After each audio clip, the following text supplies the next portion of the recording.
A recent article in a far-left publication with accompanying television and radio coverage in the Burlington area targeted Vermont Republican Party members who support Donald Trump. The piece contained various quotes from members of the GOP old guard who fashioned themselves as never-Trumpers. The effect was that the party came across as an infighting, confused, and amateur outfit that can't decide what exactly constitutes a Vermont Republican. The answer will determine the future of Vermont's right, if it is to have one at all.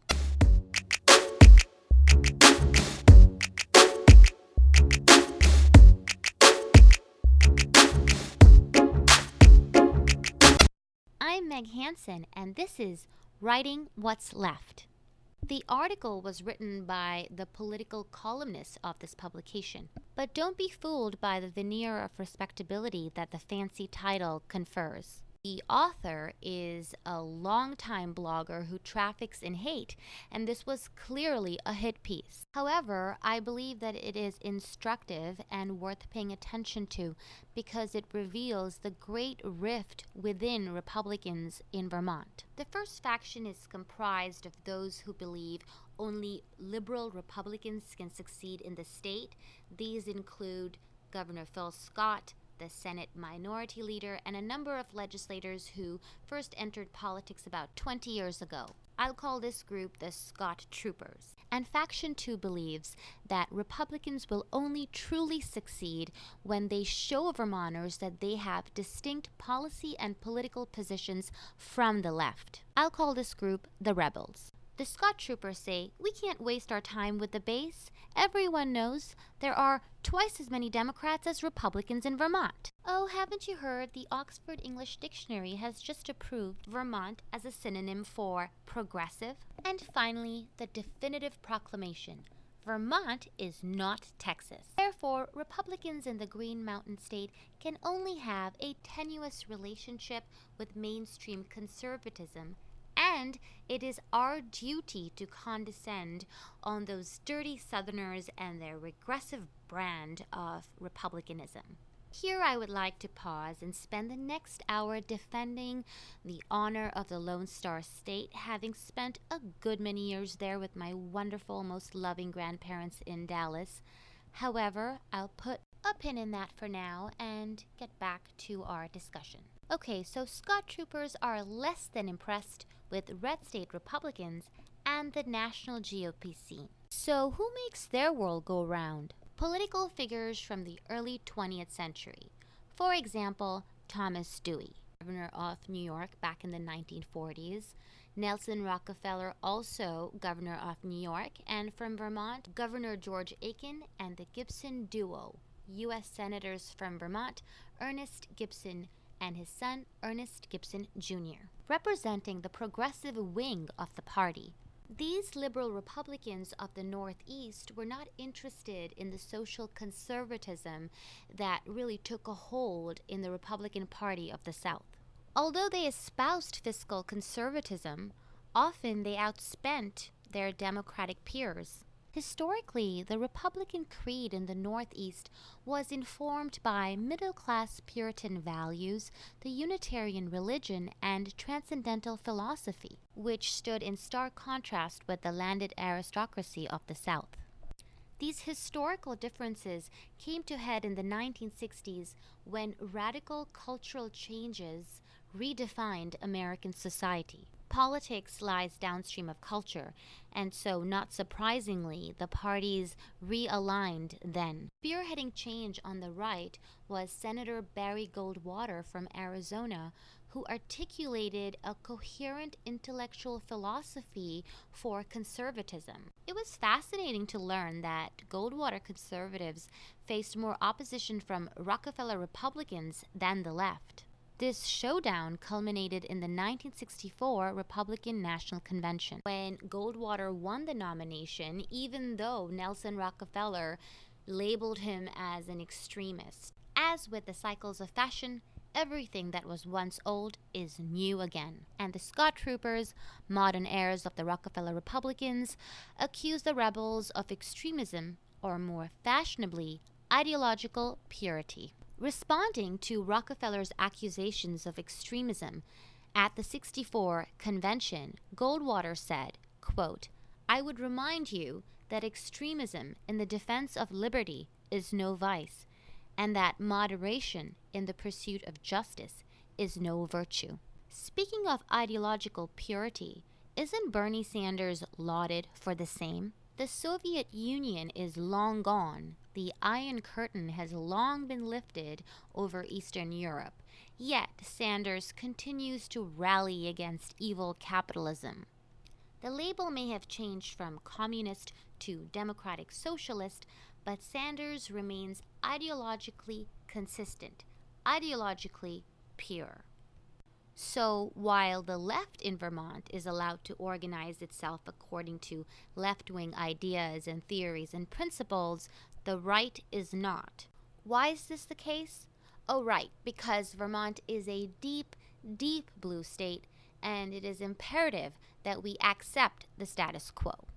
But Republicans outside the Northeast have never been interested in accepting the left's status quo. Goldwater lost the election, but his articulation of conservatism gave rise to a movement that paved the way for Ronald Reagan's presidency.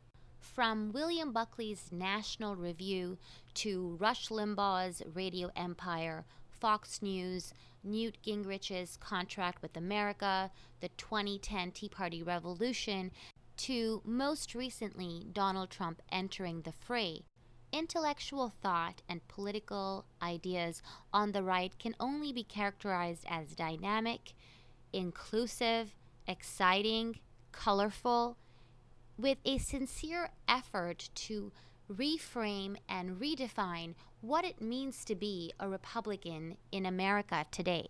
So it seems arcane that the troopers cling on to early 20th century conceptions of what a Republican politician ought to be like. If mainstream conservatism has not been successful in Vermont, then I would argue that this is because it has not been accurately and convincingly presented to Vermonters. Where are the leaders on the right who show ideological tenacity and courage in the face of opposition? Unless you stand up for what you believe in unapologetically and unabashedly, you shouldn't expect anyone to follow you. Like the Scott Troopers, Democrats in Vermont also claim that an insistence on ideological purity is why the Vermont Republican Party cannot elect any candidates. I would like them to answer this question. When it comes to ideology, what is too far on the left? Now we know the answer for the right. White supremacy, KKK, Nazism, you know that's too far on the right. Well, what is it on the left? Frankly, I don't agree with categorizing Nazism as a movement on the right. It, after all, is National Socialism.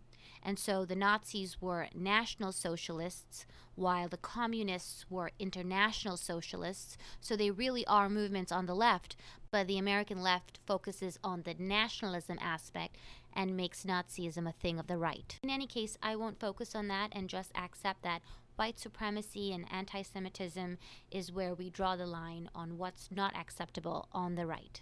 We reject that, we condemn it, and now tell me, what is the equivalent on the left? Here I would like to revisit the topic of abortion.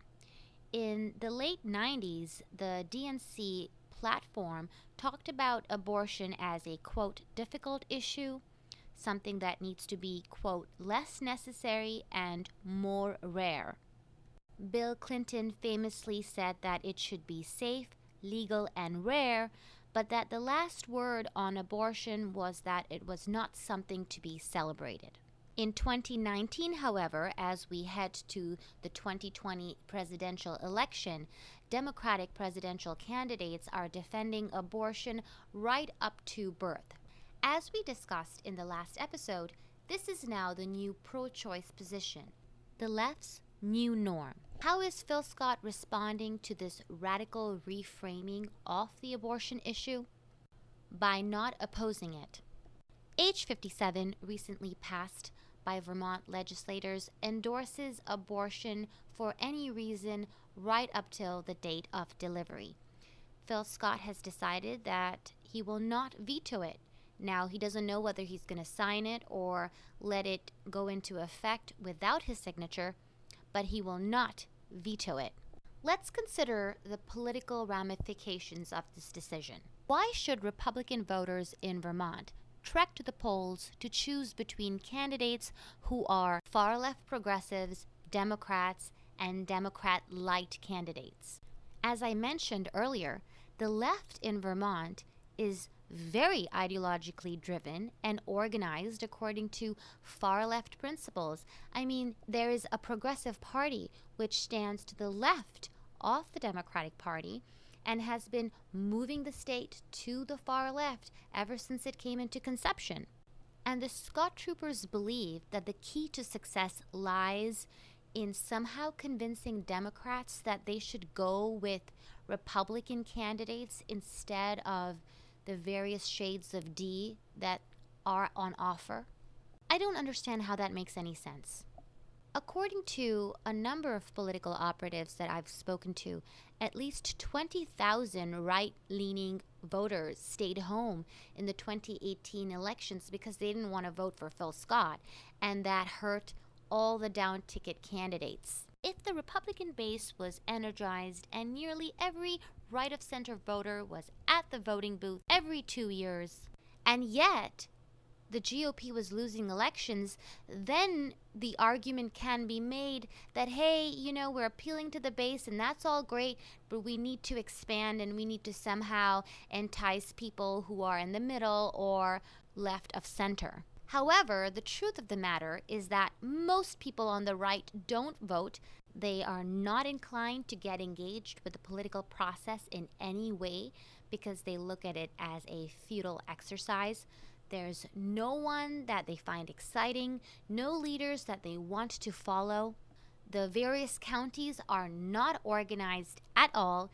Promising grassroots efforts are almost non-existent. And therefore, it's very easy to say that, hey, most of the electorate is made up of Democrats, so let's appeal to them. When clearly the left in Vermont is very well funded, very well organized, energized, excited, and I'm sure delighted that they have no real opposition.